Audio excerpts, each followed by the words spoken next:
തൃപ്പൂണിത്തുറയിൽ നിന്നും എനിക്കൊരു കൊരിയർ ആദ്യമായിട്ടാണ് കേട്ടോ വന്നിരിക്കുന്നത്.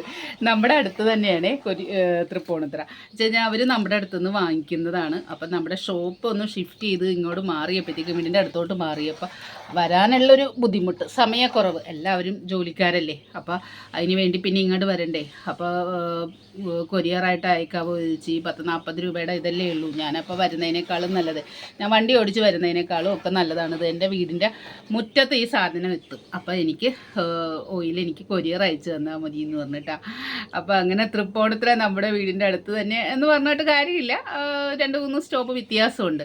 അപ്പോൾ അപ്പോൾ അവർക്ക് ഇന്ന് അത് കൊരിയർ അയച്ചു കൊടുക്കണം. നമ്മുടെ പോസ്റ്റ് ഓഫീസ് വഴിയാണ് ഞാനിപ്പോൾ എല്ലാ ട്രാൻസാക്ഷനും നടത്തുന്നത്. ഇപ്പോൾ ഓയിൽ ഉണ്ടാക്കിക്കൊണ്ടിരിക്കുന്നതാണ്, കഴിയാറായി തുടങ്ങിയിരിക്കുന്നു. ഒരുവിധമൊക്കെ അങ്ങനെ അയക്കണം. 3-4 ദിവസമായി ഇതിൻ്റെ പുറകെ നടക്കുന്നത്.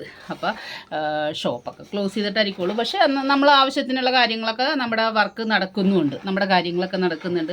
വെച്ച് കഴിഞ്ഞാൽ നമുക്കിപ്പോൾ ഒരു സ്റ്റാഫിനെ ഒന്നും നമുക്ക് വെക്കാൻ പറ്റത്തില്ലല്ലോ. അതാണ്. അപ്പോൾ നിങ്ങൾ തരുന്ന പ്രോത്സാഹനം തന്നെയാണ് കേട്ടോ എൻ്റെ ശക്തി. അപ്പോൾ എല്ലാവർക്കും ഞാൻ നന്ദി പറയുന്നതാണ്. അപ്പോൾ എൻ്റെ മൂകാംബിക കാച്ചിയാണ് നിങ്ങളെല്ലാവരും വാങ്ങിച്ച് ഉപയോഗിക്കുക. കണ്ടാ നല്ല നല്ല മണമുണ്ട് കേട്ടോ, നല്ല സ്മെല്ലുണ്ട്, ഒന്നും ആർട്ടിഫിഷ്യലല്ല. അപ്പോൾ എല്ലാവരും വാങ്ങിച്ച് ഉപയോഗിക്കുക. മുടി കൊഴിയണമെന്ന് വേണമെന്നില്ല, താരൻ മന്നണമെന്നില്ല.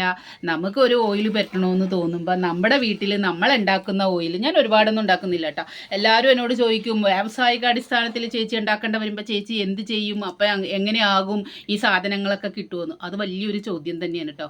അങ്ങനെയൊന്നും അത് വരുമ്പോഴല്ലേ, വന്നാലും ഇല്ലെങ്കിലും നമ്മൾ ഉണ്ടാക്കുന്ന ഒരു മെത്തേഡിന് ആ ഒരു രീതിക്കേ ഞാൻ പോകുള്ളൂ. എന്നോട് എല്ലാവരും ചോദിക്കുന്ന ഒരു കാര്യം തന്നെയാണ് അതൊക്കെ. അപ്പം അതെത്തട്ടെ, അതിന് ഇനിയും ഉണ്ടല്ലോ അല്ലേ.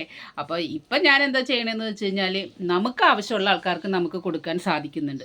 അപ്പോൾ അതിനൊരു മുടക്കവും ഞാൻ ഇതുവരെയും വരുത്തിയിട്ടില്ല. പുതിയ കസ്റ്റമർ ആണെങ്കിലും പഴയ കസ്റ്റമർ ആണെങ്കിലും എല്ലാവർക്കും കൊടുക്കാൻ പറ്റുന്നുണ്ട്. അതിനനുസരിച്ച് ഞാൻ എപ്പോഴും ഇതിൻ്റെ പുറകെ തന്നെയാണ് ഞാൻ നിൽക്കുന്നത്. ഞാൻ തന്നെയാണ് പോയി ഓരോന്നെ പോയിട്ട് പറിച്ചെടുക്കുന്നത്. കാരണം എന്ന് വെച്ച് കഴിഞ്ഞാൽ എനിക്കതിനോട് ഭയങ്കര ഒരു ഇഷ്ടമായി തുടങ്ങിയിട്ട്. ഭയങ്കര ഇഷ്ടമെന്ന് പറഞ്ഞാൽ നമുക്ക് താല്പര്യത്തോടു കൂടി ചെയ്യുമ്പോഴേ അതിൻ്റെ ആ ഒരു അനുഗ്രഹവും അതിൻ്റെ ആ ഒരു ഗുണവും എല്ലാം ആ ഓയിലുണ്ടാവും അല്ലേ. അതൊരു പ്രാർത്ഥനയാണ്, എൻ്റെ ഒരു പ്രാർത്ഥന തന്നെയാണ് ഈ മൂകാംബിക കാച്ചിയെണ്ണ.